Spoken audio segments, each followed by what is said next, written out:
Hi friends, welcome to Relax Recipes. இன்னைக்கு நம்ம Chettinad chicken எப்படி பண்றதுன்னு பார்க்கலாம். செட்டிநாடு சிக்கன் பாத்தீங்கன்னா இது வந்து கிரேவி டைப் இருக்காது, கொஞ்சம் ட்ரையா தான் இருக்கும்.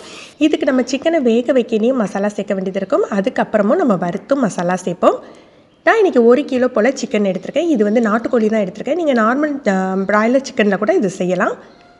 இது நல்ல மஞ்சள் பொடி போட்டு கழுவி எடுத்து வச்சிருக்கேன். இதை ஒரு ப்ரெஷர் பேனுக்கு மாற்றிக்கலாம். நாட்டுக்கோழி அப்படிங்கிறதுனால ப்ரெஷர் பேனில் தான் வேக வச்சுக்கணும். நம்ம நார்மல் கோழி பிராய்லர் கோழி எடுத்திருந்தீங்க அப்படின்னா நம்ம நார்மல் பாத்திரத்தில் கூட வேக வச்சுக்கலாம். 1 டீஸ்பூன் உப்பு சேர்த்துக்கிறேன். இதில் காரத்தோட அளவு பார்த்திங்கன்னா நம்ம கம்மியாக தான் சேர்த்துக்கணும். ஏன்னா அதுக்கப்புறம் நம்ம மசாலா வறுத்து திரிக்கையில் நம்ம மிளகுத்தூள்லாம் சேர்த்துப்போம். நான் காஷ்மீரி சில்லி பவுடர் காரம் கம்மியாக இருக்கும் அப்படிங்கிறதுனால 1 டீஸ்பூன் சேர்த்துருக்கேன். நீங்கள் நார்மல் மிளகாய் தூளாக இருந்ததுன்னா ஒரு அரை டீஸ்பூன் மட்டும் சேர்த்துக்கோங்க. அப்புறம் சிக்கன் மசாலா, சிக்கன் குழம்புக்கு நம்ம யூஸ் பண்ணுவோம் இல்லையா, அந்த மசாலா. இதில் மல்லி, மஞ்சள், ஜீரகம், மிளகாய் இது 4 சேர்த்து அரைச்சி வச்சுருக்கேன். இதில் 1 டீஸ்பூன் யூஸ் பண்ணிக்கலாம்.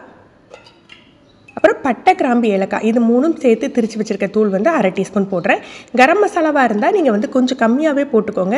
உங்கள்கிட்ட இந்த பட்டை, கிராம்பு, ஏலக்காய் தூள் இல்லாட்டி பரவாயில்ல, நம்ம மசாலா வறுத்து திரிக்கையில் அதை சேர்த்து திரிச்சிக்கலாம். ஒரு 2 டீஸ்பூன் அளவுக்கு இஞ்சி பூண்டு பேஸ்ட்டு இதெல்லாம் நல்லா மிக்ஸ் பண்ணி விட்டுக்கலாம்.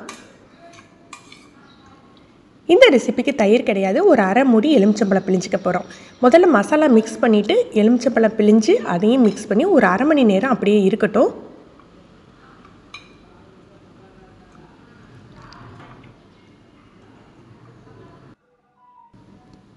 இப்போ இதில் ஒரு அரை கப் போல் தண்ணி சேர்த்துக்கலாம். ஏற்கனவே நம்ம சிக்கன் அப்படிங்கிறதுனால அதுலேருந்தே கொஞ்சம் தண்ணி வரும். நம்ம இன்னொரு நாட்டுக்கோழி வேகிறதுக்கு டைம் எடுக்கும் அப்படிங்கிறதுனால நம்ம அரை கப் தண்ணி சேர்த்துருக்கோம். இதை நான் மீடியம் ஃப்ளேமில் 2 விசில் வேக வச்சுக்க போகிறேன். நீங்கள் பிராய்லர் சிக்கனாக இருந்தால் பாத்திரத்துலேயே கூட அப்படியே வேக வச்சுக்கலாம். இப்போ இதுக்குரிய மசாலா நம்ம தயார் பண்ணிடலாம். இதுக்கு எண்ணெய் விட்டு வறுக்கக்கூடாது, நம்ம வெறும் வானலிலே தான் வறுக்கணும். 3 டீஸ்பூன் அளவுக்கு விதை கொத்தமல்லி எடுத்துருக்கேன். 3 டீஸ்பூன் நிறைய எடுத்துக்கோங்க, கரெக்டாக இருக்கும். ஒரு அரை டீஸ்பூன் ஜீரகம், 1 டீஸ்பூன் மிளகு சேர்த்துக்க போகிறேன். நான் மிளகாய் தூள் சேர்த்துருக்கேன், அதனால் மிளகு 1 டீஸ்பூன் தான் சேர்த்துருக்கேன். உங்களுக்கு மிளகு ஜாஸ்தியாக வேணும்னா நீங்கள் மிளகாய் தூளை கம்மி பண்ணிவிட்டு மிளகு ஜாஸ்தியாக சேர்த்துக்கலாம். நான் பட்டை, கிராம்பு, ஏலக்காய் தூள் சிக்கன்லேயே சேர்த்துட்டேன். நம்ம அதில் சேர்க்கலை அப்படின்னா இதில் சேர்த்துக்கோங்க. ஒரு 2 துண்டு பட்டை, 2 கிராம்பு, ஒரு 3 ஏலக்காய் சேர்த்து இதோட வறுத்துக்கலாம். நம்ம மிளகாய் தூளை கம்மி பண்ணிவிட்டு காஞ்ச மிளகாய் கூட சேர்த்து வறுத்துக்கலாம். எல்லாமே ஒரு நல்ல ஒரு வாசம் கொடுக்கும். இந்த மாதிரி செவக்க வறுப்பட்டாக்களை எடுத்து மிக்சியில் குறைன்னு திரிச்சு எடுத்துக்கலாம். ரொம்ப நைஸாக பவுடர் பண்ணணும்னு அவசியம் இல்லை. சிக்கன் பார்த்துடலாம். சிக்கன் வந்து நல்லா வெந்துட்டு இந்த மாதிரி தான் வெந்திருக்கணும். ரொம்ப உடஞ்சி வந்துடக்கூடாது. சிக்கன் உள்ள தண்ணி வற்றுற வரைக்கும் ஒரு அப்படியே அடுப்பில் இருக்கட்டும்.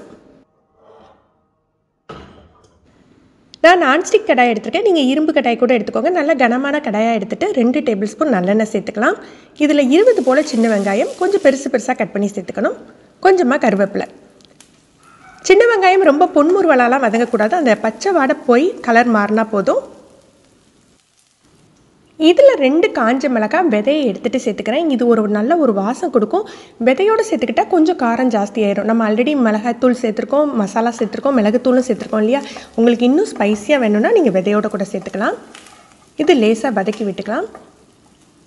இப்போ இதோட நம்ம வேக வச்சுருக்கோம் இல்லையா, அந்த சிக்கனை சேர்த்துடணும். சிக்கனில் அந்த தண்ணி இருந்ததுன்னா அந்த தண்ணியோடையே சேர்த்து இதில் சேர்த்துக்கணும்.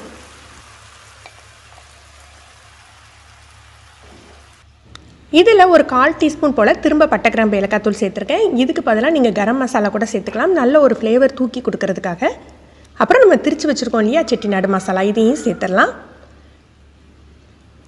நான் இன்றைக்கி வெறும் மல்லி, மிளகு, ஜீரகம் மட்டும் தான் திரிச்சிருக்கேன். நீங்கள் இதோட காஞ்ச மிளகாய், பட்டை, கிராம்பு, ஏலக்காயெல்லாம் வச்சு திரிக்கல இன்னுமே நல்ல வாசமாக இருக்கும்னா அந்த பொடியெல்லாம் தனியாக சேர்த்துட்டதுனால மல்லி, மிளகு, ஜீரகம் மட்டும் தான் திரிச்சிருக்கேன்.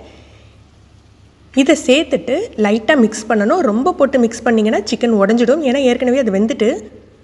நல்லா மிக்ஸ் பண்ணிவிட்டு குறைஞ்ச தீயில் ஒரு 3லேருந்து 5 நிமிஷம் மூடி போட்டு வச்சிடலாம். அப்போ தான் அந்த எண்ணெயோடு அந்த மசாலா சேர்ந்து உங்களுக்கு நல்ல வாசமும் அந்த கலரும் கிடைக்கும். தீ வந்து கண்டிப்பாக குறைவாக தான் இருக்கணும், நம்ம மீடியம் ஃப்ளேமில் கூட வைக்கக்கூடாது. இப்போ செட்டிநாடு சிக்கன் ரெடி. இது ரைஸுக்கு மட்டும் இல்லாமல் நம்ம ரொட்டி, பூரி, சப்பாத்தி எல்லாத்துக்குமே ரொம்ப நல்லாயிருக்கும். ஃப்ரெண்ட்ஸ், நீங்களும் ட்ரை பண்ணி பாருங்கள். இந்த வீடியோவை மறக்காமல் லைக் பண்ணி ஷேர் பண்ணுங்கள். நீங்கள் நம்ம சேனலுக்கு புதுசுன்னா ரிலாக்ஸ் ரெசிபி சப்ஸ்கிரைப் பண்ணிக்கோங்க. கீழே இருக்க பெல் பட்டனில் நீங்கள் ஆல்ங்கிற ஆப்ஷன் செலக்ட் பண்ணி வச்சுக்கிட்டிங்கன்னா நம்ம சேனலில் வீடியோக்கள் போட்ட உடனே உங்களுக்கு நோட்டிஃபிகேஷன் கிடைக்கும். தேங்க்யூ.